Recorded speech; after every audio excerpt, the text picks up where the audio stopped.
তাহলে cardiovascular system শেষ করার পরে আমাদের এখন হবে কি নার্ভাস সিস্টেম। কার্ডিওভাস্কুলার সিস্টেমে কারো কোনো প্রবলেম আছে? হাইপারটেনশন পারেন ম্যাডাম? ওটাই প্রবলেম, করিনি নাই স্যার। আমি কোনো কিছু করিনি। ওকে জি স্যার, হাইপারটেনশন বলেন। যদি একজন ব্যক্তির প্রেশার মাপেন, মেপে দেখলেন তার প্রেশার কত, 130/85, কি বুঝবেন?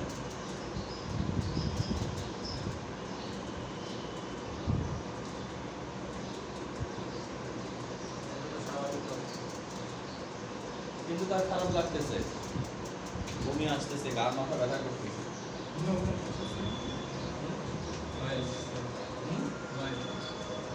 এটাই তো কথা। তাহলে এই প্রেশারটার নাম কি হবে যদি এরকম হয়?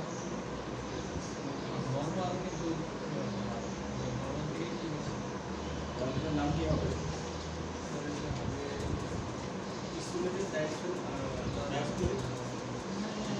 ডায়াস্টোলিক প্রেশার কি বেড়ে গেছে এখানে? এটা কি? এটা হায়ার নরমাল, তাই না? নরমালি আছে ব্লাড প্রেশার, বাট কি একটু হাই হয়ে গেছে, তাই না? হায়ার নরমাল, নরমালের মধ্যে হাই।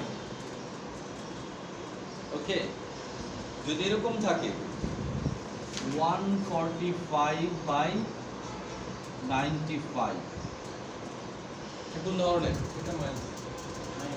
মাইল্ড হাইপারটেনশন, তাই না? আর যদি এরকম হয় 160/95, কেন আইসোলেটেড সিস্টোলিক? কেন আইসোলেটেড সিস্টোলিকের শর্ত ছিল না যে এটা নরমাল থাকতে হবে? এটা কি নরমাল আছে? ডায়াস্টোলিক প্রেশার যদি 80 থাকতো তাহলে এটা আইসোলেটেড সিস্টোলিক হতো। ডায়াস্টোলিক প্রেশার হলো হাইপারটেনশন না? ডায়াস্টোলিক প্রেশার মাইল্ড, তাই না? সিস্টোলিক প্রেশার কি মডারেট। তাহলে বড় যেটা ওটাই আমরা দেবো, টোটাল ব্লাড প্রেশারটাই কি মডারেটই হবে। ঠিক আছে, 180/110 সিভিয়ার হাইপারটেনশন, 220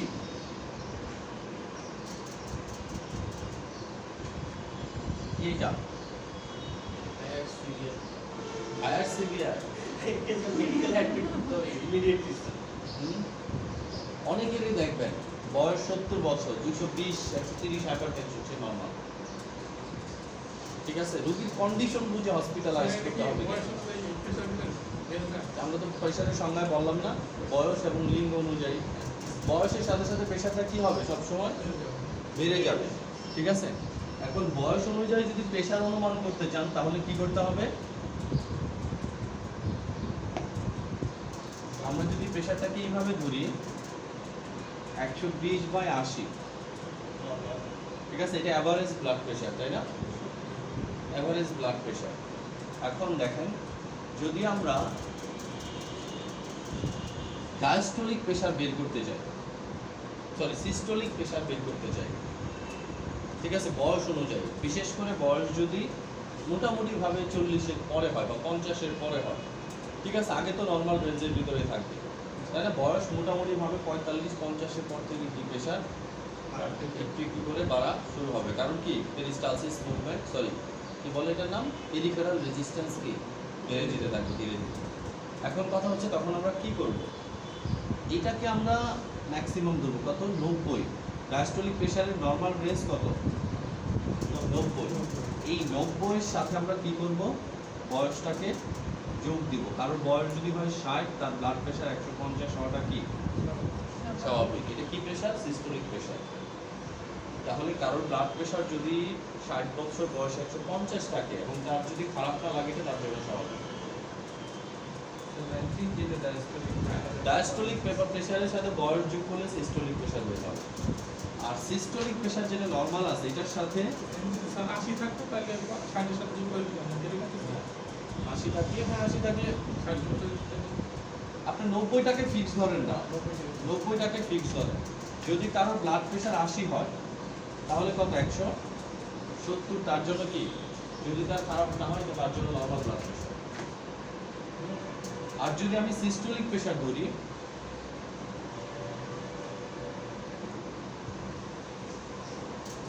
যদি আমি সিস্টোলিক প্রেশার ধরি তাহলে আমরা কি নর্মাল রেঞ্জটাই ধরবো। এটার সাথে কি করব, বয়স যোগ দিব। বয়স কত? 60। কত হবে? 180/2, ঠিক আছে, 90। এটা তার জন্য কি নর্মাল, তার মানে 90/150 তার নর্মাল ব্লাড প্রেশার, ঠিক আছে। তাহলে সিস্টোলিক প্রেশার, এটা কিন্তু জাস্ট থিওরিটিক্যাল, যে সিস্টোলিক প্রেশার বের করার একটা সূত্র হচ্ছে ডায়াস্টোলিক প্রেশারের সাথে এইচ যোগ করা, তাহলে কি বের হবে? সিস্টোলিক। আর সিস্টোলিক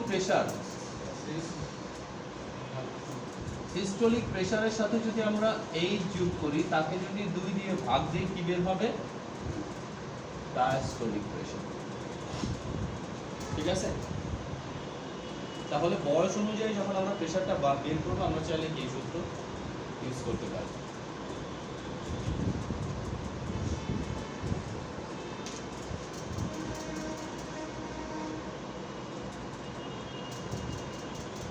ক্লিয়ার এতটুকু? তাহলে আমরা পরের অধ্যায়ে চলে যাই। পরের অধ্যায়ের নাম কি? হেডেক। আর হেডেক না, nervous system, disease of nervous system. দেখেন, অনেক ডিজিজের কি গুরুত্বপূর্ণ কারণ হচ্ছে নার্ভাস সিস্টেম। অনেক ডিজিজের কি গুরুত্বপূর্ণ লক্ষণ হয় কি? Nervous system. অনেক ওষুধের গুরুত্বপূর্ণ সাইড ইফেক্ট হয় কোথায়? নার্ভাস সিস্টেমে, ঠিক আছে। তাহলে নার্ভাস সিস্টেমের ডিজিজ বলতে কমনলি যে রোগগুলো বোঝায়, শুধুমাত্র এখানে সেখান থেকে কি কয়েকটা রোগ আমরা আলোচনা করব, ঠিক আছে। মনে রাখবেন, নার্ভাস সিস্টেম যেহেতু সরাসরি জড়িত হচ্ছে কি ব্রেন এবং স্পাইনাল কর্ড রিলেটেড, তাই না? যদি এটা আমরা নার্ভাস সিস্টেমের মূল অংশটা ধরি, তাহলে ব্রেন এবং স্পাইনাল কর্ডে টু বি কন্টিনিউ 3টা জিনিসের সাপ্লাই লাগে। এটা আমরা বারবার বলি, কি লাগে? অক্সিজেন, গ্লুকোজ এবং পানি, ঠিক আছে। এই 3টা জিনিস টু বি কন্টিনিউ ব্রেনে লাগে। কিসের জন্য? কারণ ব্রেন এমন একটা অর্গান যেটা কি 24 আওয়ার আপনাকে সার্ভিস দিবে আপনার জীবন দশায়, আপনি যতদিন বেঁচে থাকেন। শুধু ব্রেন না, আমাদের শরীরের ইন্টারনাল যত অর্গান আছে, ম্যাক্সিমাম অর্গানই কিন্তু কি, সব অর্গানই প্রায় আপনাকে কি একদম জীবন দশায় 24 আওয়ার সার্ভিস দেয়। আপনার কিডনি কি ঘুমায়? আপনার হার্ট কি ঘুমায়? লাংস কি ঘুমায়? আপনার মেজর কোনো অর্গানই কি ঘুমায় না, আপনাকে 24 আওয়ার সার্ভিস দিচ্ছে। ঘুমাচ্ছে কিছু কি পাখিবাজ টাইপের কিছু অর্গান, তাই না? Special sense. শুধুমাত্র স্পেশাল সেন্স, আর বাকি যা আছে সব কাজ করতেছে। ওকে, তাহলে আমরা দেখতেছি যে আমাদের ব্রেন এবং ব্রেন রিলেটেড বিষয়গুলোর সাথে সরাসরি জড়িত হচ্ছে 3টা জিনিস। একটা হচ্ছে oxygen, adequate oxygen, adequate glucose, adequate water, ঠিক আছে। তাহলে যদি এই 3টার কোনো একটা ডেফিসিয়েন্সি থাকে, সেই ক্ষেত্রে অবশ্যই আপনার কি কমন সিমটম কিছু দেখা যাবে। কমন সিমটম কি? হেডেক হবে। মাথা ব্যথা বলতে আমরা যেটা বুঝি, মাথা ব্যথার কারণগুলোর মধ্যে খুবই গুরুত্বপূর্ণ এই 3টা কারণ। যদি আপনার কোনোদিন কি অক্সিজেনের অভাব হয় শরীরে, ঠিক আছে, দেখবেন আপনার মাথা ব্যথা করবে। কিরকম? আপনি বৃষ্টির ভিতরে বাসে উঠছেন, পাবলিক বাসে, কি করে? বৃষ্টির মধ্যে বাসের জানলাটা আটকায় দেয়। আর বাস যদি পুরো ভরা থাকে, কি হয়? কিছুক্ষণের মধ্যে কার্বন ডাই অক্সাইড ভরে যায়, ঠিক আছে। কিছুক্ষণ পরেই দেখবেন কি মাথা ব্যথা করতেছে।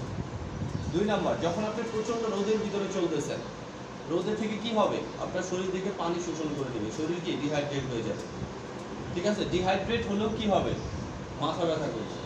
আবার যদি কোনো কারণে এরকম হয় যে দুর্বল হয়ে যাচ্ছেন, গ্লুকোজের অভাব ব্রেইনে, কারণ ব্রেন কখনোই কি বলো 24 আওয়ার সার্ভিস দেয়, তাহলে তাকে 24 আওয়ার কি দিতে হবে? গ্লুকোজ দিতে হবে। যদি আপনার রক্তে গ্লুকোজ লেভেল কমে যায়, সেই ক্ষেত্রে আপনার কি করতে পারে? মাথা ব্যথা করতে পারে। আপনি আজকে ব্রেন রিলেটেড কাজ অনেক বেশি করছেন, ঠিক আছে, আপনার মাথা ব্যথা হতে পারে। কিসের জন্য? ব্রেন রিলেটেড কাজ করেছেন, ঠিক আছে, সেই অনুযায়ী অক্সিজেন এবং গ্লুকোজ সাপ্লাই ব্রেনে হয় না, মাথা ব্যথা হতে পারে। তাহলে যাদের অ্যাকিউট ক্রনিক মাথা ব্যথা আছে, এদের কি মাথা ব্যথার চিকিৎসা করার আগে প্রথমে আমাকে কি করতে হবে? এই 3টা জিনিসের ইনসিওরিটি দিতে হবে। প্রয়োজনে তাকে কি, যদি অক্সিজেন লেভেলের সমস্যা থাকে, তাহলে কি প্রতিদিন সকালে তাকে কি ব্রিথিং প্র্যাকটিস করতে বলতে হবে, তাই না? যে 5 মিনিট 10 মিনিট করে কি ব্রিথিং করেন, জোরে জোরে শ্বাস নেবেন সকালে ঘুম থেকে উঠে। তার ফজর নামাজের পরে কি একটু হাঁটতে হবে। ওকে, এরপরে কি ওয়াটার তাকে পর্যাপ্ত ব্যবস্থা করতে হবে, তাকে বলে দিতে হবে। দেখেন আমরা বলি যে দিনে আমাদের 6 থেকে 8 লিটার পানি দরকার, এটা কিন্তু ডিপেন্ড করে, তাই না, আপনি কি করেন তার উপর। একজন রিক্সাওয়ালা সারাদিনে যে পরিমাণ পানি লাগবে, ঠিক আছে, একজন বাস ড্রাইভারের সারাদিনে যে পরিমাণ পানি লাগবে, একজন টিচারের এত পানি লাগবে না, ঠিক আছে। এখন যে এসিতে কাজ করে তার যে পরিমাণ পানি একদিনে লাগবে, যে কি একদম খোলা রোদের ভিতরে কাজ করে, তার পানির অ্যামাউন্টটা বেশি না? তাহলে কি পানির ডিহাইড্রেশন লেভেলটা কার কখন হবে এটা ডিপেন্ড করতেছে তার কি অকুপেশনের উপর, তাই না, সে কি ধরনের কাজ করে তার উপর। কারণ সে যদি খুব পরিশ্রমপূর্ণ কাজ করে তার কি ডিহাইড্রেশন বেশি হবে, তাহলে তার পানির ডিমান্ডটাও কি বেশি হবে। সে যদি একেবারে শোয়া বসা কাজ করে, ঠিক আছে, তাহলে তার পানির ডিমান্ডটা কি ওরকমই হবে, ঠিক আছে। তার মানে রুগীর সাথে কথা না বলে আমরা বলতে পারবো না যে আপনার 6 লিটার পানি লাগবে, আপনার 8 লিটার পানি লাগবে, আপনার 10 লিটার পানি লাগবে, ঠিক আছে। এক এক জনের ডিমান্ড কি এক এক রকম, ডিপেন্ডস অন হিজ কি প্রফেশন অ্যাক্টিভিটি। ওকে, তাহলে কি মাথা ব্যথা রিলেটেড যত সমস্যা আসবে প্রাথমিক কারণ কি এই তিনটা। এইবার আসেন আমরা হেডেকের কথা বলি, আমরা কি কি রোগ বলবো। ঘুমাইছি ভালো মতো, মাথা ব্যথার কারণে ঢোকা খেয়ে যাবে, এটা কি স্যার এই তিনটা কারণে আমি কি বলছি যে মাথা ব্যথার একমাত্র কারণ এই তিনটা, অনেক তাই না? মাথা ব্যথার আরো কারণ আছে, এই এখনই আমরা পড়বো। তবে কি যে কোনো ক্রনিক বা অ্যাকিউট মাথা ব্যথার ক্ষেত্রে কি আমরা এই তিনটা জিনিস আগে কি ইনশিওর করবো, এরপরে তো অন্য অন্য কারণ আছে, অন্য অন্য প্রবলেম আছে, অন্য অন্য চিকিৎসা আমাদের আছে, তাই না? বাট এই তিনটা হচ্ছে কি একেবারে প্রাথমিক বিষয়, মাথা ব্যথা দূর করার একটা সহজ উপায়। যখনই আপনার মাথা ব্যথা করতেছে, পড়তে বসতেছেন, অনেকক্ষণ ধরে পড়তেছেন, মাথা ব্যথা করতেছে, তাহলে আপনার উচিত কি একটু গ্লুকোজ অর্থাৎ চিনিযুক্ত কি চা খাওয়া, শরবত খাওয়া, ঠিক আছে। আবার মাথা ব্যথা করতেছে, ঘুম আসে কখন আমাদের জানেন, দেখবেন আমাদের অনেক সময় হাই তুলি না আমরা গাড়িতে বিভিন্ন জায়গায়, ঘুমের আগে আমরা হাই তুলি। এটা কেন তুলি জানেন? হাই তোলার কারণই হচ্ছে যেভাবেই হোক কি আমার শরীরে অক্সিজেন ডেফিসিয়েন্সি হচ্ছে, অক্সিজেন ডেফিসিয়েন্সির কারণে ব্রেন কি করতেছে, হাই তোলার মাধ্যমে একবারে অনেক বাতাস কি ভিতরে ঢুকায় নিচ্ছে, যেন কি বেশি পরিমাণ অক্সিজেন ব্লাডে ট্রান্সফিউজ হয়ে যেতে পারে, অক্সিজেনের ডেফিসিয়েন্সিটা আপাতত কি কমানোর জন্য। তার মানে যখনই হাই উঠতেছে বুঝবেন কি যে কোনো কারণে হোক, মেটাবলিজমের জন্য হোক, অন্য কোনো কারণে হোক, আপনার কি হচ্ছে অক্সিজেন ডেফিসিয়েন্সি হচ্ছে। এটা একটা গুরুত্বপূর্ণ কারণ হাই তোলার, ঠিক আছে। ওকে, এখন আমরা আসি মাথা ব্যথা বা হেডেক কি জিনিস।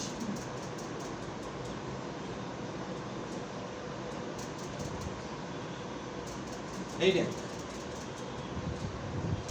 ঠিক আছে। তাহলে আমরা যদি হেডেকের কথা বলি, হেডেক মানে সহজভাবে যদি বলি মাথা ব্যথা, তাই না? সিম্পলি একটা জিনিস ক্লিয়ার, মাথা ব্যথা কোনো রোগ না, ঠিক আছে। তার মানে হেডেক আমরা যদিও পড়তেছি, আলটিমেট হেডেককে আমরা কোনো ডিজিজ বলতেছি না, এটা কি সিমটমস, বিভিন্ন কন্ডিশনের কারণে এই টাইপের সিমটমস কি আমাদের আসতে পারে, ঠিক আছে। তাহলে হেডেক হচ্ছে এমন একটা লক্ষণ, যে লক্ষণটা কি মাথার বিভিন্ন রোগ বা মাথার বিভিন্ন অ্যাবনর্মাল কন্ডিশনকে কি করে ইন্ডিকেট করে। ডাইরেক্টলি এটাকে আমরা কি রোগ বলবো না, এটা একটা রোগের লক্ষণ। আপনার ব্রেন টিউমার আছে, মাথা ব্যথা করতে পারে, সাইনাসের প্রবলেম আছে, মাথা ব্যথা করতে পারে, মাইগ্রেন আছে, এগুলো কিন্তু রোগ। মাইগ্রেন আছে এর জন্য মাথা ব্যথা করতেছে, তাই না? ওকে, আপনি এপিলেপসি আছে এর জন্য মাথা ব্যথা করতেও পারে, নাও করতে পারে, ক্লিয়ার। তাহলে এমন কিছু, এমন একটা রোগ যে রোগটা কি শুধু আপনার শরীরে জ্বর আসছে, অধিক টেম্পারেচার, এই কারণে আপনার কি হতে পারে মাথা ব্যথা হতে পারে। আপনার দাঁতে ব্যথা এর কারণে মাথা ব্যথা হতে পারে, কানে ব্যথা এর কারণেও কি হতে পারে মাথা ব্যথা হতে পারে। চোখে ব্যথার কারণে, চোখে ভিজুয়াল ডিস্টারবেন্স আছে এই কারণে আপনার কি হতে পারে মাথা ব্যথা হতে পারে। তাহলে মাথা ব্যথা সরাসরি কোনো রোগ না, এটা কি অন্য আরেকটা রোগের কি ইন্ডিকেটর, তাই না, যে সে নির্দেশ করে দিবে। তাহলে আমরা প্রথমে পড়বো যে মাথা ব্যথা কোনো রোগ না, এটা কি বিভিন্ন রোগের সিমটমস, কি কি কারণে এই সিমটমসটা দেখা দিতে পারে। তাহলে এই জিনিসগুলো রোগ হতে পারে। এক নম্বর কারণ দেখেন বলছে আবেগজনিত কারণ, যেমন দুশ্চিন্তা, অশান্তি, অস্থিরতা, অসন্তুষ্টি, অবসাদ, বিষণ্ণতা, রাগ, অতৃপ্তি, যদি এই টাইপের জিনিসগুলো অর্থাৎ কি মেন্টাল ডিসস্যাটিসফ্যাকশন, ঠিক আছে, যদি মেন্টালি আপনি কি না থাকেন, স্যাটিসফাইড না থাকেন, যদি মেন্টালি আপনার ভিতরে কি কোনো স্ট্রেস ভর করে, মেন্টালি যদি আপনার ভিতরে কি হয় কোনো অতৃপ্তি, অপাওয়া, তারপর কি কোনো কষ্ট, কোনো ক্ষোভ, কারোর প্রতি কি ক্ষোভ হোক, যেটাই হোক, এই টাইপের যদি মেন্টাল স্যাটিসফ্যাকশনহীনতা যদি আপনার ভিতরে কি ডেভেলপ করে, তাহলে আপনার ঘন ঘন কি হবে, মাথা ব্যথা হবে। ঠিক আছে? একদম স্বাভাবিক, কারণ ব্রেন তখন কাজ করতেছে বেশি পরিমাণে, গ্লুকোজের ল্যাকিংস হচ্ছে, অক্সিজেনের ল্যাকিংস হচ্ছে, আলটিমেট কি ওয়াটার ল্যাকিংস হচ্ছে, মাথা ব্যথা কি হবে, ঘন ঘন মাথা ব্যথা হবে। তার মানে আবেগজনিত কারণ মাথা ব্যথার খুবই গুরুত্বপূর্ণ একটা কি কারণ। নেক্সট ওয়ান দেখেন, যদি আপনার সিভিয়ার ফিভার হয়, যেমন viral fever, typhoid fever, malarial fever, যে ফিভারগুলো কি টেম্পারেচার মোর দেন 130 থাকে, 103 থাকে, 3 ডিগ্রি ফারেনহাইট, এই টাইপের জ্বরে কি হতে পারে, আপনার মাথা ব্যথা হতে পারে। বলছে ব্লাড ভেসেল রিলেটেড ডিজিজ, যেমন hypertension, cerebral haemorrhage, hypotension. Hypertension হলে কি ঘাড় মাথা ব্যথা করবে না? ঘাড় মাথা ব্যথা করবে। কোনো জায়গায় কি হবে, অত্যাধিক ব্লাড সার্কুলেশন হবে চাপে, আবার কোনো জায়গায় কি ব্লাড সার্কুলেশন কমে যাবে। ঠিক আছে? রক্ত কমে যাওয়া মানে কিন্তু সবগুলাই কমে যাবে। অক্সিজেন এবং গ্লুকোজ এই দুটো যাবে কিভাবে? ব্লাডের মাধ্যমে। যদি ওইখানে ব্লাড সার্কুলেশন কমে যায়, আলটিমেট কি সবই কমে যাবে। ওয়াটার ব্লাডের মাধ্যমে যায় মেইনলি, প্লাজমার 95% ওয়াটার না, ব্লাডের মাধ্যমে মূলত যায়। তাছাড়াও এক্সট্রা সেলুলার ফ্লুইড আছে, তাই না, কি লিম্ফ্যাটিক ফ্লুইড আছে, বিভিন্ন রকম ফ্লুইডের মাধ্যমে কি তারা চলাচল করতে পারে। ওয়াটার নিয়ে কোনো ঝামেলা নাই। ওকে, এরপরে দেখেন, তার মানে কি ব্লাড ভেসেল রিলেটেড সমস্যার কারণেও কি হতে পারে, এই প্রবলেমটা হতে পারে। আঘাতজনিত কারণে, স্বাভাবিক, মাথায় যদি আঘাত পান, মাথা ফেটে যায়, মাথায় বাড়ি লাগে, মাথায় তো ব্যথা হবেই। তার মানে যে কোনো আঘাতজনিত কারণে স্পাইনাল কর্ড অথবা মাথায় বা ক্রেনিয়াল রিজনে যদি কোনো আঘাত পান, সে কারণে কি মাথা ব্যথা হতে পারে। টিউমার জনিত কারণে, মাথায় যদি টিউমার থাকে, রক্ত জমাট বেঁধে থাকে, বিভিন্ন কারণে মাথা ব্যথা হতে পারে। বিপাকীয় সমস্যার জন্য, যেমন হাইপার থাইরয়েডিজম, রক্তে সুগার লেভেল কমে গেলে, মাথা ব্যথা করতেই পারে। মাথা ঝাপসা লাগে, একটা ফ্লাশ মারবে, ফ্লাশ মেরে সেন্সলেস। ঠিক আছে? ডায়াবেটিক্স রোগীদের কি মেজর একটা প্রবলেম হচ্ছে হাইপোগ্লাইসেমিক শক। হাইপারগ্লাইসেমিয়ার চেয়েও বেশি ক্ষতি কি হাইপোগ্লাইসেমিক শক। হাইপারগ্লাইসেমিয়াতে রোগীর ধীরে ধীরে ক্ষতি হবে।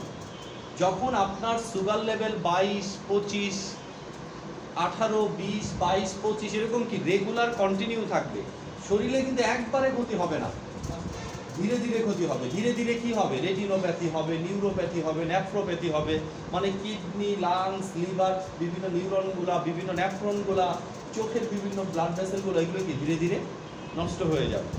বাট আপনার যদি ব্লাড গ্লুকোজ লেভেল কমে যায়, তাহলে আপনার সাডেন ফ্লাশ পাবেন, ফ্লাশ পেয়ে আপনি কি সেন্সলেস।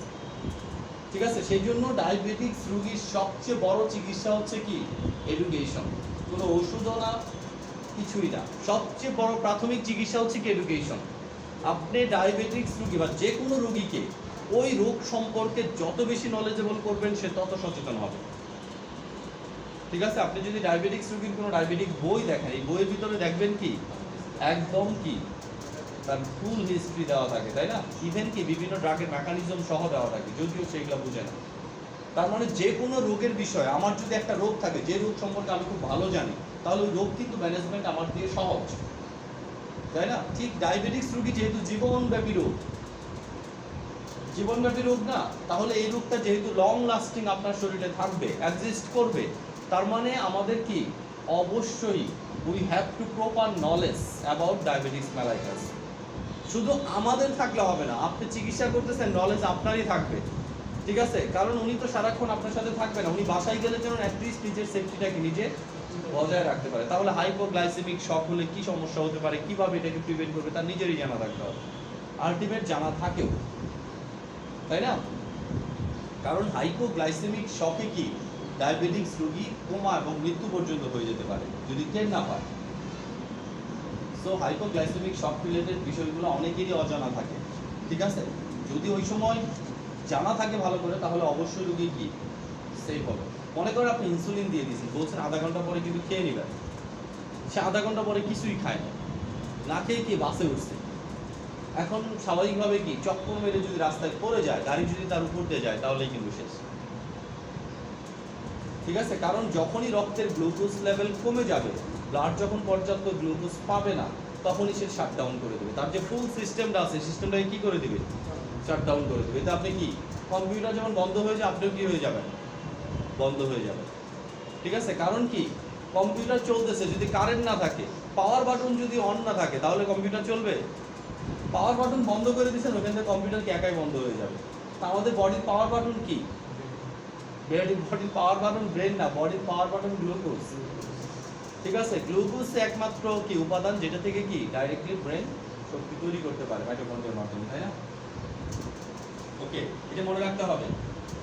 এরপর দেখেন কিছু খাদ্যদ্রব্য, চকলেট, ক্যান্ডি, কোক, মদ, জর্দা, ধূমপান, এগুলা বলে দিচ্ছে, এগুলা যে সবার এক জিনিস হবে তা না। ঠিক আছে, কেউ হয়তো বা জর্দা খুব পছন্দ, কারণ জর্দা খেলে মাথা ঘুরবে, মাথা ব্যথা করবে। কাঁচা সুপারি এটা ছাড়া কেউ পান খেতে পারে না অনেকে, আবার কেউ কাঁচা সুপারি খেলেই কি হবে, তার মাথা ব্যথা করবে। কারোর কাছে চকলেট অনেক পছন্দ, কারোর কাছে কি চকলেটের বিভিন্ন ফ্লেভার পছন্দ না। এখন যে জিনিস, ওই যে সাইকোলজিক্যাল, যে জিনিসটা পছন্দ না, যখনই আমি এটা করতে যাব তখনই আমার কি হবে, হ্যাম্পার হবে, আলটিমেটলি মাথা ব্যথা হবে। তার মানে কি, আপনি যখন মাথা ব্যথা নিয়ে কোনো রোগী আপনার কাছে আসবে, লাস্ট ওয়ান বলি একটু, যে রেফার্ডেবল পেন। রেফার্ডেবল পেন মানে কি, গুরুত্বপূর্ণ কারণ যে আপনার সমস্যা অন্য কোনো অঙ্গে, এই অঙ্গের সমস্যার কারণেও কি হতে পারে, মাথা ব্যথা হতে পারে। যেমন এখানে বলছে, যেমন দাঁতের ব্যথা হলে মাথা ব্যথা হতে পারে, কান পাকলে, চোখে কম দেখলে, চোখের চাপ বেড়ে গেলে, অধিক শব্দের মধ্যে বেশিক্ষণ থাকলেও কি হতে পারে, মাথা ব্যথা হতে পারে। তাহলে কি অন্য আপনার যদি ডাইজেশন ভালো না হয়, এর কারণে আপনার মাথা ব্যথা হতে পারে। ঠিক আছে, আপনার যদি কনস্টিপেশন রেগুলার হয়, আপনার রক্তে যদি কি আলটিমেট টক্সিনগুলো কি ছড়িয়ে পড়ে বা চলে আসে, তাহলে আপনার স্কিন ডিজিজ, হেডেক, এগুলো কি কমন জিনিস হতেই পারে। এখন একটা জিনিস বুঝে, এখন যদি আপনি কাউকে মাথা ব্যথার চিকিৎসা, মাথা ব্যথার জন্য আপনার কাছে আসে, আপনি চিকিৎসা দিয়ে দিতে পারেন। কি করবেন, যে টাফনিল 2-4টা কাটে বলবেন যে ভাই টাফনিল খাবেন, যখনই মাথা ব্যথা হবে টাফনিল খাবেন, এটা কিন্তু কোনো সলিউশন হলো না। টাফনিল হচ্ছে কি এনএসএআইডি, এটা একটা ব্যথার ওষুধ। ঠিক আছে, এখন এটা ব্রেন লেভেলে কি ডিস্ট্রিবিউশন ভালো হয়, সেই জন্য কি হয়, ভালো কাজ করে। প্যারাসিটামলও কি এনএসএআইডি। স্বাভাবিকভাবে কি আমরা অ্যাকিউট মাথা ব্যথা, প্রচণ্ড মাথা ব্যথা করছে, এই জন্য প্রাথমিকভাবে কি আমি টাফনিল দিতে পারি, কিন্তু এটা দিয়ে টানা কন্টিনিউ ট্রিটমেন্ট কখনোই কি উচিত না, সম্ভব না বলতেছি না, অনেকেই করতেছে। ঠিক আছে, ওষুধ একটা দিয়ে দিছে, যখনই মাথা ব্যথা উঠবে তখন এটা খাবে, খাওয়ার সাথে সাথে কমে যায়, খাওয়ার কিছুক্ষণের মধ্যে কমে যাবে। ঠিক আছে, ব্যথার ধরনও আবার কি কমে গেলেও বিভিন্ন ধরনের ব্যথা আছে। ঠিক আছে, কারণ এটা মাইগ্রেনও হতে পারে। মাইগ্রেন যদি হয় তাহলে কি মাথার ব্যথা কমে গেলেও চাপটা, চাপ ভাবটা, অস্থিরতাটা এটা কি থেকেই যাবে।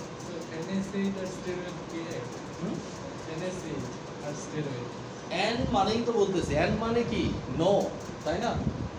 যদি স্টেরয়েড হয় তাহলে এস দিয়ে নাম শুরু হবে, steroid anti inflammatory drug, SAID। ঠিক আছে, জিনিসটা বুঝেন, স্টেরয়েড এটা কি অ্যান্টি ইনফ্লামেটরি ড্রাগ, SAID। কি বলতেছি, স্টেরয়েড অ্যান্টি ইনফ্লামেটরি ড্রাগ। তাহলে ইনফ্লামেশন আমরা প্রথম দিন পড়ছি না, ইনফ্লামেশনের কার্ডিনাল সাইন কি, পেইন, সোয়েলিং, প্রত্যেকটা ক্ষেত্রেই যারা কাজ করবে। আবার আরেকটা গ্রুপ আমরা পড়তেছি নন স্টেরয়েড অ্যান্টি ইনফ্লামেটরি ড্রাগ, যেটা আপনার NSAID। ঠিক আছে, তাহলে SAID আর নন NSAID, এটাও এবং এটা কাজ অ্যান্টি ইনফ্লামেটরি, বাট এটার গ্রুপ কি আলাদা। ওকে, তাহলে আমরা মাথা ব্যথার ক্ষেত্রে একটা কথা বলতে পারি যে মাথা ব্যথা রিলেটেড ক্লিনিক্যাল সাইন আপনি প্রচুর পাবেন। ঠিক আছে, যেটাই পান, আপনাকে মূল বিষয় হচ্ছে যে ওনার মাথা ব্যথার কারণ একটা, ওনার মাথা ব্যথার কারণ একটা, উনি কালকে সারা রাত জাগছে, এই কারণে মাথা ব্যথা করতেছে, উনি কি সারা রাত কান্নাকাটি করছে, ওনার কি সারা রাত পেরেশানিতে ছিল, ওনার সারা রাত ঘুম হয়েছে, বাট সকাল থেকে কি উনি মাথায় একটা আঘাত পাইছে, এই কারণে কি মাথা ব্যথা করতেছে। তাহলে কার কি কারণে মাথা ব্যথা হচ্ছে, রোগীর সাথে কথা বলে সে অনুযায়ী কি ব্যবস্থা করতে হবে। দেখেন, ট্রিটমেন্ট কাকে বলে, ট্রিটমেন্ট হচ্ছে সেই জিনিস যেটা করলে রোগী পার্মানেন্টলি ভালো হয়ে যাবে। আমরা বলি না ট্রিটেবল ডিজিজ, নন ট্রিটেবল ডিজিজ। একটা রোগকে আমরা বলি কি ট্রিটেবল না, আরেকটা রোগকে আমরা বলি কি ট্রিটেবল, তাই না? আরেকটাকে আমরা বলি কি কিউরেবল, নন কিউরেবল, তাই না? তাহলে কিছু রোগ আছে কি যে আপনি যদি ট্রিটমেন্ট করেন সম্পূর্ণভাবে ভালো হয়ে যাবে, এইগুলো ট্রিটেবল ডিজিজ। তার মানে কোনো রোগ যদি ট্রিটমেন্টের ফলে সম্পূর্ণ ভালো না হয়, তাহলে কি এটাকে ট্রিটমেন্টও বলতেছি না, ট্রিটেবল ডিজিজও বলতেছি না। যেমন ডায়াবেটিক্স মেলাইটাস, আপনি সারা জীবন ট্রিটমেন্ট করলেও কি যদি আপনার প্যানক্রিয়াটিক বিটা সেলগুলো নষ্ট হয়ে যায়, তাহলে এটা ঘুরে ফিরে আপনার আসবে, এখন কমবে আবার আসবে, এখন কমবে আবার আসবে। ঠিক আছে, হাইপার টেনশন, যে কারণে হাইপারটেনশনগুলো হয় এটা যদি আপনার ভিতরে এক্সিস্ট করে, ঠিক আছে, আপনার অনেক মোটা এই কারণে হাইপারটেনশন হচ্ছে, যদি আপনি এটা কি কমাতে না পারেন তাহলে হাইপারটেনশন বারবার আপনার ভিতরে কি এক্সিস্ট করতেছে, এটাও কিন্তু আপনার এর কারণ। ট্রিটমেন্ট হচ্ছে না, তাহলে ট্রিটমেন্ট শুধু আমরা সেটাকেই বলবো যেটা একবার ট্রিট করার পরে ওটা কি নর্মালি ফেরত আসবে না। যেমন আমি টাইফয়েডের রুগীকে চিকিৎসা করছি আর টাইফয়েড নাই, তাহলে এটাকে চিকিৎসা বলতেছি। আমি কলেরার রুগীকে চিকিৎসা করছি, কলেরার নাই, তাহলে কি এটা ট্রিটমেন্ট? বাট কলেরা রুগীকে চিকিৎসা করছি, ওষুধ যতদিন খায় কলেরা হয় না, ওষুধ বাদ দিলেই কি আবারও কলেরা হয়, এটাকে কোনো চিকিৎসা বলে না। গ্যাস্ট্রিকের রুগীকে আমি চিকিৎসা করছি, ওষুধ বাদ দিলেই গ্যাস্ট্রিকের সমস্যা হয়, এটাকে চিকিৎসা বলে না। ঠিক আছে, চিকিৎসা হচ্ছে সেই জিনিস যেটা কি 100% কিউর হবে। ঠিক আছে, এখন কিউর হওয়ার জন্য দেখেন, আমি যদি এই হেডেকের রুগীকে চিকিৎসা করলাম, কি আপনাকে টাফনিল দিয়ে দিলাম, ঘুমের ওষুধ দিয়ে দিলাম, ঘুমের ওষুধ খেয়ে ঘুমালেন, টাফনিল খেলেন, মাথা ব্যথা কমে গেল, কমে যেয়ে আবার একদিন পর আবারও হয়েছে, ওই সমস্যা থেকে তো আপনি বের হতে পারেন না। ঠিক আছে, তাহলে মূল চিকিৎসাটা হচ্ছে কি কারণে হচ্ছে এটা ধরে কারণটাকে নির্মূলের চেষ্টা করা। যদি কারণটা এমন হয় এটা কখনোই নির্মূল হবে না, তাহলে এটাকে মেনটেন করা। ঠিক আছে, যদি মেনটেন করলেও না হয় তাহলে যার মেনটেন করতেছি তাকে মেনটেন করা, এবং ভবিষ্যতে যেন কি তার পরবর্তী প্রজন্ম অথবা অন্যদের ভিতরে রোগটা না ছাড়া সেদিকে কি প্রিভেনশনে চলে যাওয়া। দেখেন, ড্রাগের ইউজ যেখানে যেখানে আছে প্রত্যেকটা জায়গায় কি ট্রিটমেন্টের সাথে জড়িত। তাহলে কি রোগীকে কখনো আমি কি চিকিৎসা দিব, কাদেরকে চিকিৎসা দিব? যারা অলরেডি রোগে কি আক্রান্ত, তাদেরকে আমি কি দিব? চিকিৎসা দিব। ঠিক আছে, প্রিভেনশন জিনিসটা আমার জন্য খুব ইম্পর্টেন্ট। প্রিভেনশন আমি কাকে দিব? দুইজন ব্যক্তিকে। যে রোগে আক্রান্ত তাকে আমি কি সুস্থ হওয়ার পরে প্রিভেন্টিভ মেথডগুলো বলবো, যে রোগে আক্রান্ত না তাকেও আমি কি প্রিভেন্টিভ মেথডগুলো বলবো, যে রোগে প্রিভেনশন করা যায়। যেমন ডেঙ্গু, ঠিক আছে, আপনি যখন লোকালিতে প্র্যাকটিস করতেছেন তখন আপনার উচিত ডেঙ্গু সম্পর্কে কি, ডেঙ্গুর সিজনটাতে অ্যাটলিস্ট কি আপনার যারা আপনার কাছে যারা আসবে তাদেরকে কি ফ্রি উপদেশ হিসেবে দিয়ে দেওয়া, লিফলেট তৈরি করে তাও দিয়ে দিতে পারেন। ঠিক আছে, ভাবতে পারেন যে এটার জন্য আপনার এক্সট্রা টাকা খরচ হচ্ছে, বাট এইটা আপনার একটা মার্কেটিং। আপনাকে মনে রাখতে হবে 10টা দোকান যেভাবে চলতেছে আপনি যদি সেভাবেই চলেন তাহলে কি আপনি নিজেকে আলাদাও করতে পারবেন না, এক্সট্রা সেলও আসবে না। আপনাকে সবসময় চিন্তা করতে হবে যে কোন পজিশনে কোন অবস্থা থেকে ওদের থেকে আমি আলাদা করব। ওদের থেকে আলাদা হতে হবে আপনাকে 3টা জিনিসে কমপক্ষে, আপনার নলেজ, আপনার স্কিল, আপনার কি বিজনেস ট্যাকটিক। একই পাশাপাশি দোকান, আপনি কি মনে করেন লিফলেট করছেন এতগুলা, 1000 লিফলেট করছেন, খরচ হয়েছে কত 2000 টাকা বা 3000 টাকা। এই 2000 টাকা যখন আপনি লোকদেরকে দিচ্ছেন ডেঙ্গু প্রিভেনশনের জন্য, আপনার কি মনে হয় না যে এই 2000 লোকের ভিতর থেকে কি 20 জন বা 30 জন লোক আপনার পার্মানেন্ট কাস্টমার হয়ে যাবে? ঠিক আছে, শুধু আপনার এইটুকু কি প্রচারের জন্য, আপনার দোকানেরও প্রচার হবে, আবার কি সমাজেও একটা দেওয়া হবে যে ডেঙ্গু প্রিভেনশন আপনার কাছে, অন্যরা এই 2000 টাকা খরচ করবে না, আপনাকে কি করতে হবে। তার মানে যেভাবেই হোক আপনার টেকটিকের সাথে যেন কেউ না এক না হয়ে যায়।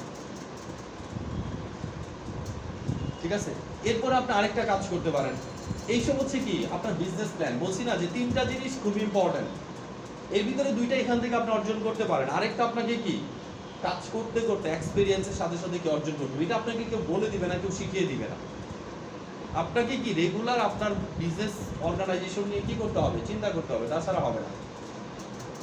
ঠিক আছে, আপনি মনে করেন কোনো ফার্মাসিউটিক্যালস কোম্পানিকে যদি বলেন যে আমি আপনার কি ওষুধ সেল করব, কিন্তু আমাকে কি দিতে হবে, ওই যে প্যাকেটের মোড়কগুলা দেয় না, মোড়ক দিতে হবে, তবে মোড়কের সাথে কি যে সিজনে যে রুটগুলা কি রিলেটেড, বা যে সিজনে যে খাবারগুলা কি রিলেটেড, ওই সিজনের ওই খাবারগুলো সহ থাকবে।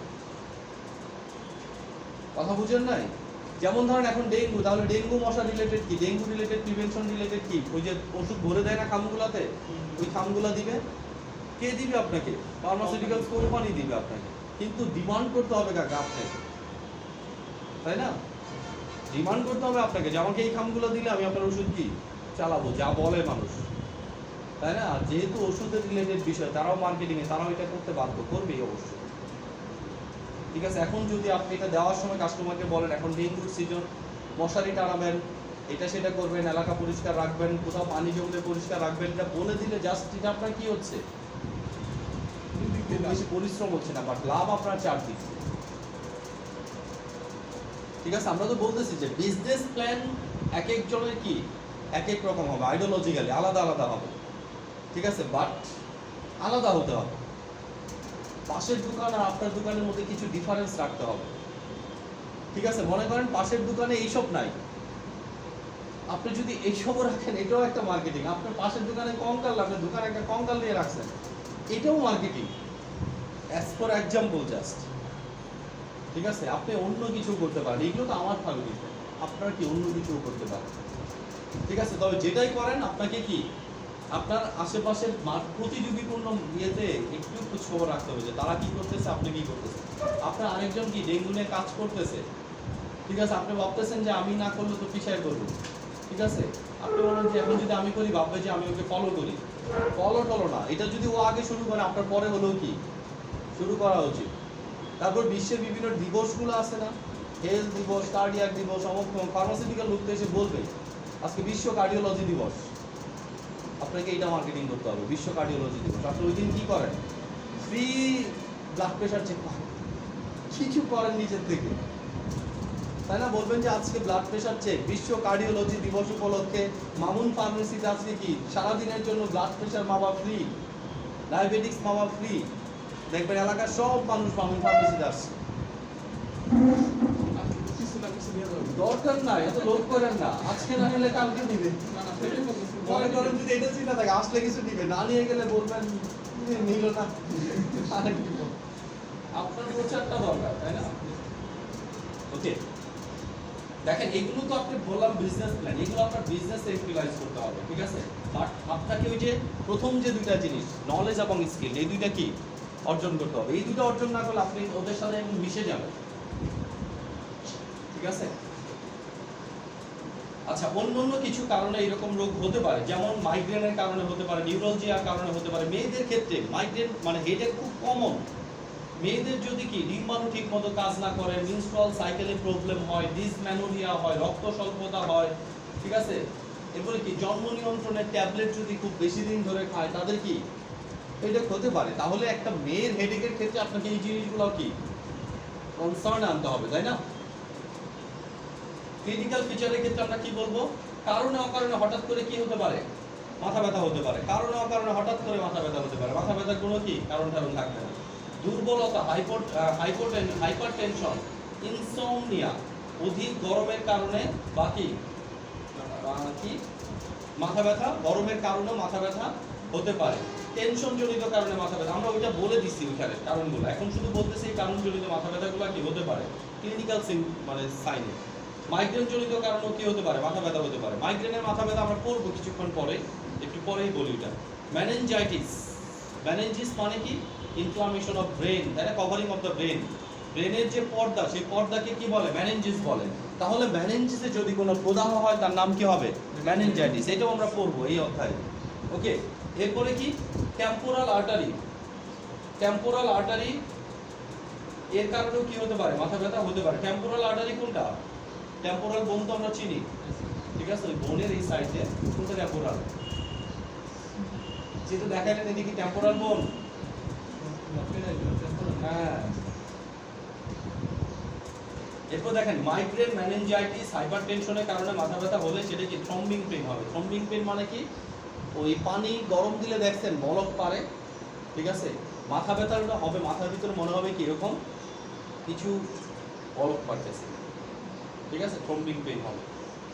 ইনভেস্টিগেশন কি, মাথা ব্যথার কারণ যদি জানেন তাহলে আর ইনভেস্টিগেশন দরকার নাই। যদি কারণ না জানেন সেই ক্ষেত্রে বিভিন্ন রকম ইনভেস্টিগেশন দেওয়া লাগতে পারে। এর ভিতরে কমনলি আছে কি প্লেন এক্সরে দেওয়া যেতে পারে, সিটি স্ক্যান, সিবিসি, এইসব কি দেওয়া যেতে পারে। বিশেষ করে সিটি স্ক্যান, ব্রেনে কিছু হলে কি খুব পছন্দ। একটা হচ্ছে সিটি স্ক্যান, আরেকটা হচ্ছে কি আমরা বলি ইসিজি বলি না, ইকোকার্ডিওগ্রাম, আরেকটা আছে এনসেফালোপ্যাথিক মানে গ্রাম। অর্থাৎ ব্রেনেও কি করে, ইসিজির মতো আরেকটা টেস্ট আছে যেটা কি করে ব্রেনে করে, ইইই মেবি ইসিজি ইলেকট্রোকার্ডিওগ্রাম, এটা হচ্ছে EEE electro এনসেফালোগ্রাম, ইএলজি CC electro এনসেফালো, EEG, ঠিক আছে। ইইজি হচ্ছে কি ব্রেনের জন্য, আর ইসিজি হচ্ছে কি হার্টের জন্য, দুটো ইলেকট্রো,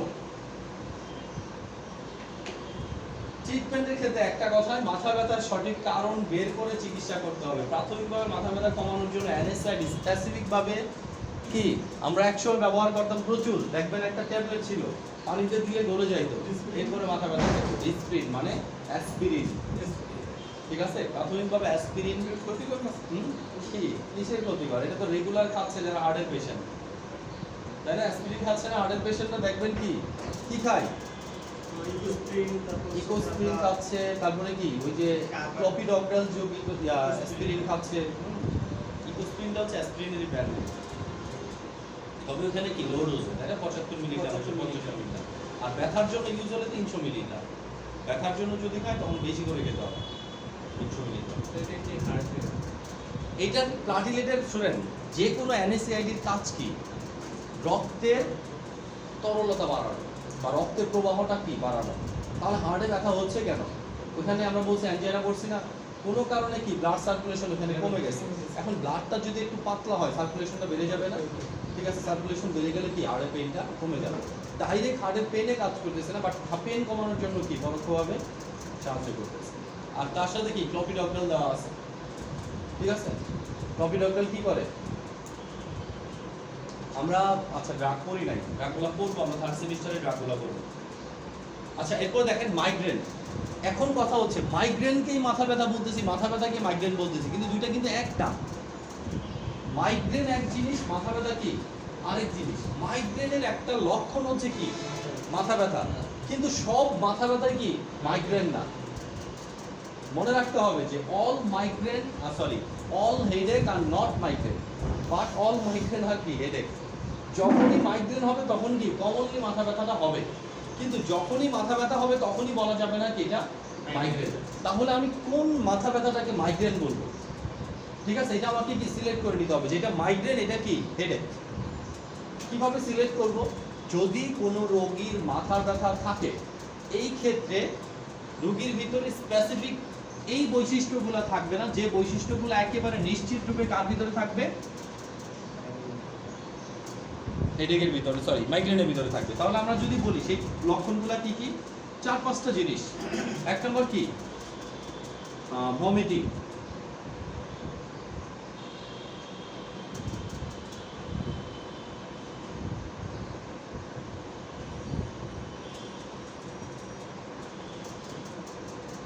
নাউসিয়া, ভমিটিং, ঠিক আছে?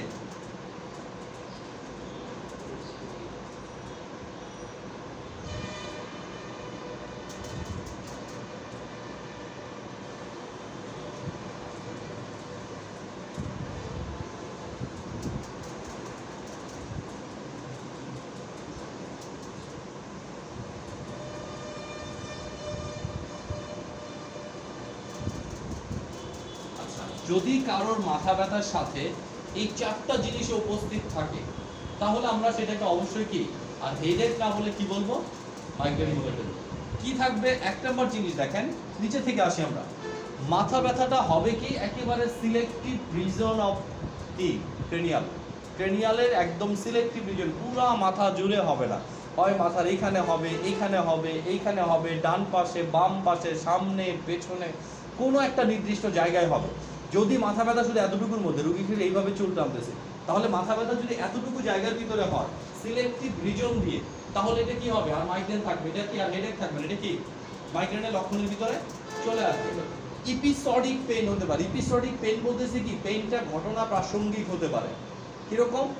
অনেকে আছে যে সূর্যোদয়ের সময় কি হয় ব্যথা শুরু হয়, সূর্যাস্তের সময় ব্যথা চলে যায়, স্পেশাল কোনো পারফিউমের গন্ধে ব্যথা শুরু হয়, স্পেশাল কোনো সাউন্ডের শব্দে কি ব্যথা শুরু হয়, বাচ্চাদের চিল্লাচিল্লিতে ব্যথা শুরু হয়, ঠিক আছে? এই টাইপের কোনো ঘটনা প্রাসঙ্গিকতা থাকতে পারে, ঠিক আছে? তাহলে ব্যথাটা এপিসোডিক পেইন হতে পারে, অথবা কি সিলেক্টিভ রিজন ওয়াইজ ব্যথা হবে। এইটা যদি হয়, এরপরে দেখেন যখনই ব্যথাটা হবে তখন তার ফটোফোবিয়া হবে, ফোনোফোবিয়া হবে। ফটোফোবিয়া, ফোনোফোবিয়া কিরকম? ফটো মানে কি আলো, আলো দেখলেই মেজাজ খারাপ হবে। একদম দেখবেন কি লাইটটা বন্ধ করে অন্ধকার ঘর অন্ধকার করে কি এক কোনায়, প্রয়োজনে কি চোখের উপর বালিশ দিয়ে কি শুয়ে আছে। আরেকটা কি ফোনোফোবিয়া, শব্দভীতি। যদি রুমে কেউ কি গল্প সল্প করতে যায়, ঠিক আছে, লাঠিতে দৌড়ানি দিবে, রুম থেকে বের করে দিয়ে দরজা আটকায় দিয়ে কি সাইলেন্ট মোডে কি চোখ টোক বন্ধ করে শুয়ে থাকবে। আরেকটা হচ্ছে ভমিটিং স্টিমুলেশন, ব্যথাটা যখনই বাড়বে কি রুগীর বারবার কি ভমিটিং স্টিমুলেশন আসবে। তাহলে যদি কোনো মাথা ব্যথার সাথে vomiting, photophobia, phonophobia, specific reason, episodic pain এগুলো থাকে, তাহলে ওইটাকে আমরা কি বলবো? মাইগ্রেন বলবো। এটাকে তখন আর আমরা হেডেক বলবো না। সূর্যোদয় আর সূর্যাস্তের সাথে যে যখন সূর্যোদয় হয় আর সারাদিনই ব্যথা করে, সারাদিনই ব্যথা করে, সূর্যাস্তের সময় ব্যথা চলে যায়। এই টাইপের সবার না। দেখেন এটা যে সবার মধ্যে হবে এরকম কিন্তু কিছু না। আপনার মাইগ্রেন আছে, আপনার হয়তো সাইনাস থেকে মাইগ্রেন হয়েছে, এরকম না, বাট অনেকেরই কি এরকম দেখা যায়। ঠিক আছে, তার সিলেক্টিভ রিজনে ব্যথা আছে, ফটোফোবিয়া আছে, ফোনোফোবিয়া আছে, বাট কি এপিসোডিক পেইন, একদম ঘটনা প্রাসঙ্গিক। আচ্ছা, এরকম অনেক জিনিসও প্রচলিত আছে যে আপনারা এখান থেকে মাথা ব্যথা করতেছে, আপনার এই বাড়িতে একজন লোক কি মাথা ব্যথা ঝাড়া যায় না, ওইখান থেকে ঝাড়া দিছে, মাথা ব্যথা ভালো হয়ে গেছে। আপনার দিছে কতক্ষণ ভালো হয়ে গেছে। ঠিক আছে, যাই হোক, সবগুলো জিনিসই আপনার মনে রাখতে হবে যে প্রত্যেকটা জিনিস আমরা যে ঝাড় ফুঁক দিচ্ছি না, ঠিক আছে, এখন মনে করেন যে একটা সময় ছিল যে মানুষজন অনেক সৎ ছিল, ঠিক আছে, মুখ দিয়ে সবসময় সত্য কথা বলতো, মিথ্যা কথা বলতো না, ইমানদার ছিল, তাদের পড়া পানির একটা কি গুরুত্ব ছিল, তাই না? এখনকার ম্যাক্সিমাম লোক তো সুদখোর, ম্যাক্সিমাম লোক তো কি আমরা রাষ্ট্রীয়ভাবে সুদ পাচ্ছি, তাই না? আমরা যখন বিশ্ব ব্যাংক থেকে ঋণ নিচ্ছি সুদ দিচ্ছি না, রাষ্ট্রীয়ভাবে কি আমরা সুদের ব্যাপারের সাথে জড়িত সরাসরি, এটা একটা বিষয়। আর আমরা কি রাষ্ট্রীয়ভাবে মিথ্যা কথা বলি এখন বিভিন্ন সমস্যার কারণে। আমার ভিতরে গুলো আমি লুকায় রাখি, মানুষের গুলা কি প্রকাশ করি। তারপর আমার ইমানের অবস্থাও কি খারাপ অবস্থা। এখন আমার ঝাড়ফুঁকটা শুধু সাইকোলজি হয়ে গেছে, যে হুজুর ফু দিতে দেখছি, আচ্ছা ঠিক আছে, এখন কি ভালো হয়ে যাও, ঠিক আছে, ভালো হয়ে যা, ভালো হয়ে যা বলে ফু দিল কি পানি খেলে আপনার কাছে ভালো লাগবে। ঠিক আছে, কারণ আপনাকে মনে রাখতে হবে যে যে কোনো রোগের চিকিৎসায় কি সাইকোলজিক্যাল সাপোর্ট কাজ করে 60%, 40% কাজ করে আপনার মেডিসিন, আপনার ব্যবস্থাপনা। ঠিক আছে, আপনি যদি 60% সাপোর্টের দিকে গুরুত্ব না দেন, আপনার রোগ ভালো হবে না। কোনো সময় কোনো রোগে কি রোগী নিজেকে ছেড়ে দেয়, যেটা আমি আর ভালো হবো না। এই রোগীদেরকে ভালো করা অনেক কঠিন বিষয়, চ্যালেঞ্জের বিষয়। ঠিক আছে, কারণ সাইকোলজিক্যাল ফিটনেস এটা আপনাকে কি শারীরিক এবং মানসিক দুই দিক থেকে ইয়া রাখবে। তার মানে কি কোনো ডাক্তারের চিকিৎসার প্যাটার্ন দেখে যদি একবার মনে হয় যে উনি কি আপনার ভালো চিকিৎসা করতে পারবে না, এখন উনি যত ভালো ওষুধই লিখে দেখ, যত ভালো কোম্পানির ওষুধই লিখে দেখ, আপনার মনে সন্দেহই তৈরি হবে ওষুধ। আর এই সন্দেহপূর্ণ ওষুধ খেলে ভালো হওয়ার সম্ভাবনা খুবই কম। ঠিক আছে, ভালো হলেও আপনার ভালো বোধ হবে না। ঠিক আছে, আবার যদি কোনো ডাক্তার এমনও আছে কি যার কাছে যে বসলে অর্ধেক রোগ ভালো হয়ে গেছে, তাই না? চেম্বারে বসে ডাক্তারের কি পার্সোনালিটি দেখেই কি মনে হয়েছে যে অর্ধেক রোগ ভালো হয়ে গেছে। এটা কিন্তু সাইকোলজিক্যাল ফিটনেস। ঠিক আছে, ডাক্তারদের চেম্বারগুলো এত বেশি জিনিসপত্রতে সাজানো কেন থাকে, চেম্বারগুলো এত বড় করে দেয় কেন? তার কারণ এটা ঢুকলেই যেন আপনার মনে হয় কি যে না কোথাও আসছি। ঠিক আছে, সবসময় মনে রাখতে হবে যখন আপনি কোনো রোগের থাকবেন, এটা মনে রাখবেন যে রোগটা কি ধরনের, এটা যদি আপনি জানেন তাহলে আপনাকে এটা মনে রাখতেই হবে যে প্রত্যেকটা রোগ আপনার শরীরের কোনো না কোনো কি ইনঅ্যাক্টিভিটির জন্যই কি হচ্ছে। হতে পারে আমরা তো স্রষ্টায় বিশ্বাসী, তাই না? যে আমরা তো এখানে কেউ কি স্রষ্টায় বিশ্বাসী না এমন কেউ নাই, তাই না? যেহেতু বিশ্বাসী, কথা হচ্ছে যে মনে রাখতে হবে যে স্রষ্টা আপনাকে কি মাঝে মাঝে সুখ দিয়েও পরীক্ষা করে, আবার কি অসুখ দিয়েও পরীক্ষা করে, তাই না? অসুখটা কিসের? সুখের বিপরীত। এটা মনে রাখতে হবে, সুখের বিপরীত অসুখ। অসুখটাকে আমরা বলতেছি কি ডিজিজ। অসুখ কিভাবে লেখে? সুখ লেখে অ লিখে দিলে হয়ে যায় না? অসুখ। তার মানে আপনাকে কিছুদিন অসুখেও থাকতে হবে, কিছুদিন সুখেও থাকতে হবে। ওকে, এটা ভেবেই কি নিজের ভিতরে একটা সান্ত্বনা ক্রিয়েট করতে হবে যেন আপনার কি ইমিউন পাওয়ার এটার বিরুদ্ধে কি কাজ করে। ঠিক আছে, কোনো রোগে ভেঙে পড়া যাবে না, কোনো কন্ডিশনে ভেঙে পড়া যাবে না। কারণ আপনি ভেঙে পড়ে গেলেও এই কন্ডিশন দূর হবে না, যেদিন দূর হওয়ার সেদিনই দূর হবে। আবার আপনি যদি খুব স্ট্রং থাকেন আগে দূর হবে না, যেদিন দূর হওয়ার কি সেদিনই দূর হবে। সো আপনাকে কি অ্যাডজাস্ট করে যেতে হবে, যতদিন বেঁচে আছেন ততদিন যুদ্ধ, যেভাবেই বেঁচে থাকেন। নেক্সট ওয়ান, তাহলে এইটুকু তো ক্লিয়ার, আমরা কোন হেডেকটাকে মাইগ্রেন বলবো, ক্লিয়ার না? যখন কোনো হেডেকের সাথে চারটা জিনিস যোগ থাকবে, কি কি চারটা বলেন তো জিসান? শব্দ ভীতি, মানে শব্দ ভালো লাগবে না, আলো ভালো লাগবে না, আর কি নির্দিষ্ট জায়গাতে কি হবে, ব্যথা হবে। তখন আমরা সেই হেডেকটাকে কি বলবো, মাইগ্রেন বলবো। আচ্ছা দেখেন, এই মাইগ্রেনের ব্যথাটা তুলনামূলকভাবে যে কোনো কন্ডিশন একটা ছেলের তুলনায় মেয়ের অনেক গুণ বেশি হয়। তাহলে মেয়েদের মাইগ্রেন হওয়ার চান্স অনেক বেশি। কি কারণে? কারণগুলো দেখেন এই পাশে দেওয়া আছে। তুলনামূলকভাবে মেয়েদের মাইগ্রেন বেশি দেখা যায়। কি কি কারণে হয়? অতিরিক্ত ঋতুস্রাব, যাদের মেনস্ট্রুয়াল সাইকেল অত্যাধিক রকমের হয়, মাইগ্রেন বেশি হতে পারে। কিন্তু অনেক দিন ধরে বাচ্চাকে স্তনদান, যদি বাচ্চাকে বেশিরভাগ কি বুকের দুধ অনেক দিন ধরে খাওয়ায়, সেক্ষেত্রে হতে পারে। অতিরিক্ত সহবাস, শারীরিক দুর্বলতা, অনিদ্রা, উপবাস, বংশগত কারণ, মায়ের হয়, খালার হয়, ওনারও হয়। ঠিক আছে, এই সকল কারণে কি হয়, মেয়েদের মাইগ্রেনের পরিমাণ তুলনামূলকভাবে কি বেশি হয়। আর অ্যানিমিয়ার কারণে মাইগ্রেন হতেই পারে, তাই না? অ্যানিমিয়ার কারণে মাথা ব্যথা হতেই পারে। কিসের জন্য? অ্যানিমিয়া হলে কি হয়? রক্ত স্বল্পতা, মানে কি রক্তের পরিমাণ কমে যায়, তাই কাটিলেট চায় একদম ফেলে দিব এখান থেকে। পড়ছেন না আমরা কি পড়ছি অ্যানিমিয়াতে? বয়স এবং লিঙ্গ অনুযায়ী আরবিসি বা হিমোগ্লোবিন, কাটিলেটের কথা আসলো কিভাবে এখানে? আরবিসি বা হিমোগ্লোবিনের গুণগত পরিমাণগত অভাবকে অ্যানিমিয়া বলে। তার মানে অ্যানিমিয়া মানে হচ্ছে হিমোগ্লোবিনের অভাব। সংজ্ঞায় করছি না আমরা? যদি আরবিসি কমে যায় তাহলে এটাকে আমরা কি বলি, আরেকটা নাম বলি ইরাইথ্রোসাইটোপেনিয়া। বাট হিমোগ্লোবিন কমে গেলে আমরা আর কিছুই বলি না, শুধু কি বলি, অ্যানিমিয়া। তার মানে মূলত হিমোগ্লোবিনের অভাবটা হচ্ছে কি, অ্যানিমিয়া। হিমোগ্লোবিন কি কাজ করে আমার বডিতে, জিসান বলেন তো? What are the function of haemoglobin? Madam বলেন।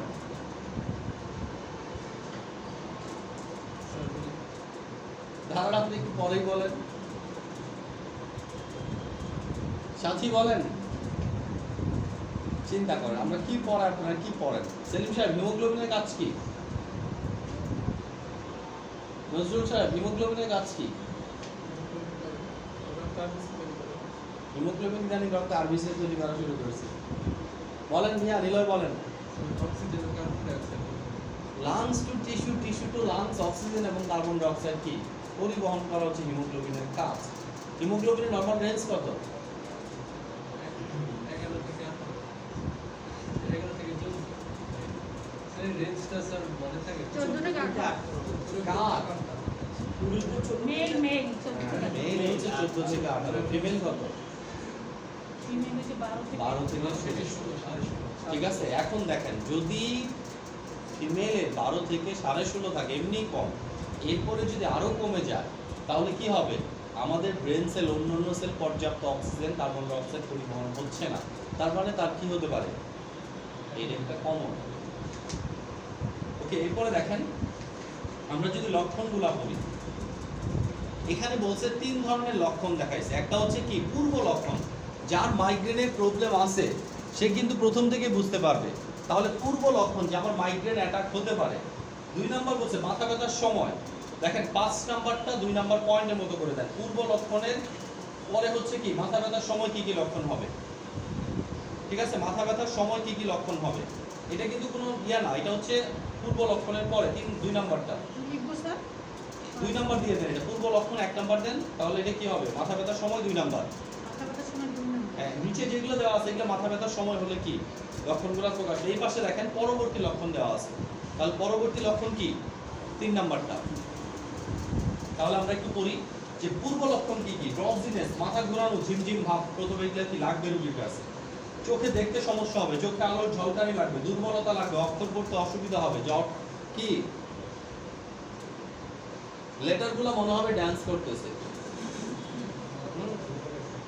ওকে, এটা কি পূর্ব লক্ষণ যে আপনারা বুঝবেন যে কিছুক্ষণের মধ্যে কি আপনার মাইগ্রেনের ব্যথা উঠে যাবে। যখন উঠবে ডিউরিং মাথা ব্যথা বা ডিউরিং মাইগ্রেন কি হবে, প্রচন্ড মাথা ব্যথা হবে, আলোতে ব্যথা বাড়বে, ঘুম থেকে ওঠার পর অস্বস্তি বোধ হবে, চেহারা ফ্যাকাশে ভাব হয়ে যাবে। প্রচন্ড মাথা ব্যথা রোগী কি করতে পারে? বমি করে ফেলতে পারে। পরবর্তী লক্ষণ, শরীর দুর্বল লাগবে, ঝিমুনি ভাব থাকবে, হালকা হালকা মাথা ব্যথা তখনও করতে থাকবে। আচ্ছা, কজেস গুলো আমরা একটু দেখি, কি কি কারণে মাথা ব্যথা হতে পারে, মানে মাইগ্রেন হতে পারে। এক নম্বর বলতেছি আমরা, ইন্ট্রাক্রেনিয়াল এবং এক্সট্রাক্রেনিয়াল আর্টারি স্ফীত হয়ে কি হয়? অতিরিক্ত চাপের ফলে মাথা ব্যথা হতে পারে। ইন্ট্রাক্রেনিয়াল মানে তো বুঝতেছি ক্রেনিয়াল রিজনে যে আর্টারিগুলো গিয়েছে, একই বিষয় ক্রেনিয়াল রিজনে যে ভেইনগুলো গিয়েছে, এখানেও যদি অতিরিক্ত চাপ হয় তাহলে এটা কি ফুলে উঠবে না? ফুলে উঠলে কি এক ধরনের ইলাস্টিসিটি রিলেটেড টান করবে, টানের কারণে মাথা ব্যথা হতে পারে। এরপরে স্পাইনাল কর্ডের উপর যদি কোনো কারণে চাপ পড়ে, কিছু রোগের কারণে, যেমন কারো যদি কিডনি ডিজিজ হয়, অ্যানিমিয়া হয়, রিউমেটিক ফিভার হয়। Zisan, what is rheumatic fever?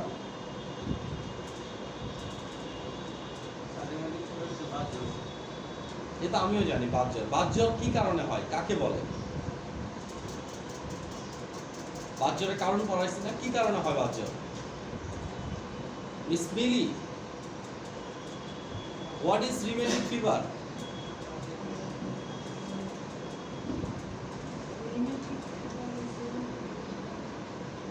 Selim সাহেব বলেন, what is rheumatic fever?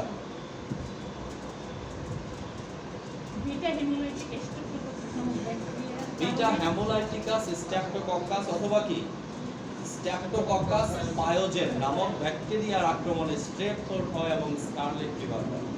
Strap throat অথবা স্কারলেট ফিভারের ইনঅ্যাডিকুয়েট ট্রিটমেন্টের পরে 2 থেকে 3 বা 4 থেকে 8 সপ্তাহ পরে কি হয়?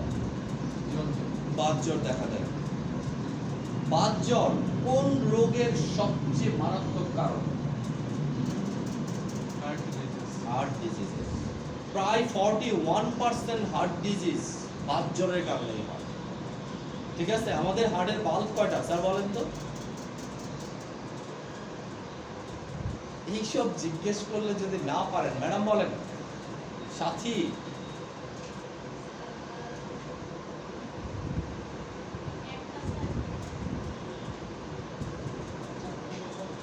ঠিক আছে, কথা হচ্ছে ওই যে কিসের জন্য একটা গান ছিল না, ওইটা বলতেছি সাথীকে যে পড়ার থেকে বেশি দূরে যায় না, তাই না?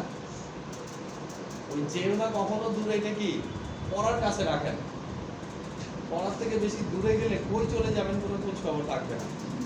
দেখেন, আপনি ভাবতে পারেন যে বর্তমান যুগে যে ব্যবস্থা চলতেছে, পড়ালেখা করে কি হবে?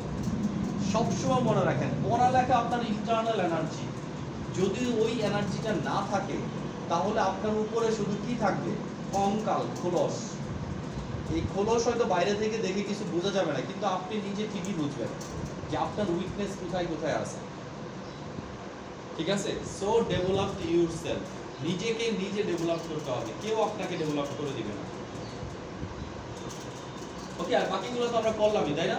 এখানে মাথা ব্যথা কিছু ক্লাসিফিকেশন দেওয়া আছে। চারটা। আমি যদি প্রথম সেমিস্টারে বলি 4টা, দ্বিতীয় সেমিস্টারেও 4টা বলবো, ফাইনাল যখন পাস করে যাবেন তখনও 4টাই বলবো, তাই না? যদি এরকম যে প্রথম সেমিস্টারের জন্য 4টা, দ্বিতীয় সেমিস্টারের জন্য 6টা, তাহলে না আপনাদের সমস্যা হয়েছে। স্যার 4টার নাম তো জানি, যে এই সেমিস্টারে যে আরো 2টা হবে, এই 2টার নাম জানি না। একদম প্রত্যেকবারই কি 4টা। সেই জন্য অ্যানাটমি ফিজিওলজি মনে রাখা সহজ, একবার যদি কষ্ট করে মনে রাখেন ওইটাই বারবার রিভিশন।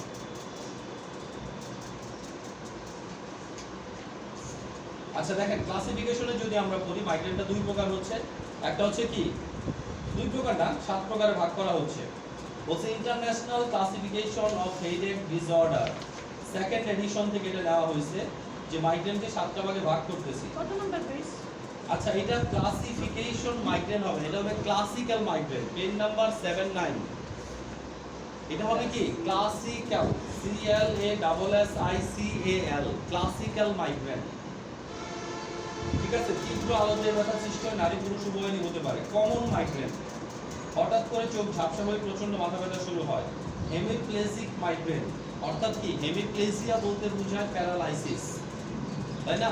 তাহলে অর্ধাংশ শরীরের যে কোনো একাংশ, ঊর্ধ্বাংশ, নিম্নাংশ, যে কোনো একাংশের প্যারালাইসিসের কারণে কি হতে পারে? মাথা ব্যথা হতে পারে। ব্যাসিলারি মাইগ্রেন, মাথা ব্যথা ব্রেনের পোস্টেরিয়র অংশের ফলে, পোস্টেরিয়র অংশ থেকে যদি মাথা ব্যথা আসে এটাকে কি বলা হবে? ব্যাসিলারিক মাইগ্রেন, ক্লাস্টার মাইগ্রেন। চোখের চারপাশে এবং কপালের দুই পাশে যে তীব্র ব্যথা হয় এটাকে কি বলা হয়? Cluster migraine. তাহলে ব্যথাটা হবে কোথায়? চোখের এই দিক দিয়ে আর কপালের এই পাশ দিয়ে। ঠিক আছে, এই দিক দিয়ে টিপে দিলে খুব আরাম পাবে। ঠিক আছে, এটাকে কি বলি? Cluster migraine. এরপর বলছে প্রবাবেবল মাইগ্রেন। প্রবাবেবল মাইগ্রেন মানেই বোঝাচ্ছে যে অন্য অর্গানের সমস্যা, সমস্যা দাঁতে, এই কারণে মাথা ব্যথা করতেছে। ক্লিয়ার এটা? আচ্ছা, রেটিনাল মাইগ্রেন চোখের ভিজুয়াল ডিস্টারবেন্সের কারণে যে মাইগ্রেন হচ্ছে, আপনি দেখতে সমস্যা, দূরের জিনিস দেখেন না, কাছের জিনিস দেখেন না, এই টাইপের দেখতে সমস্যার কারণে যে মাইগ্রেন হচ্ছে এটাকে রেটিনাল মাইগ্রেন বলে। সেটা কি রেটিনাল না রেটিনাল স্পেলিংটা কি ঠিক আছে? রেটিনাল হবে। রেটিনা না, চোখের যেহেতু আছে কি হবে? রেটিনাল, টি-আই হবে। ওকে, এই দুইটা নেক্সট ক্লাসে পড়া থাকবে, একটা হচ্ছে হেডেক, একটা হচ্ছে মাইগ্রেন। দেখেন আমরা চাইলে কিন্তু একটা অধ্যায় শেষ করে দেওয়া আমাদের সময়ের ব্যাপার না, খুব সহজ অধ্যায়। আমরা স্লো পড়াচ্ছি কেন? আপনার যেন সমস্যাগুলো ধরে নিয়ে নেক্সট ক্লাসে আসতে পারে।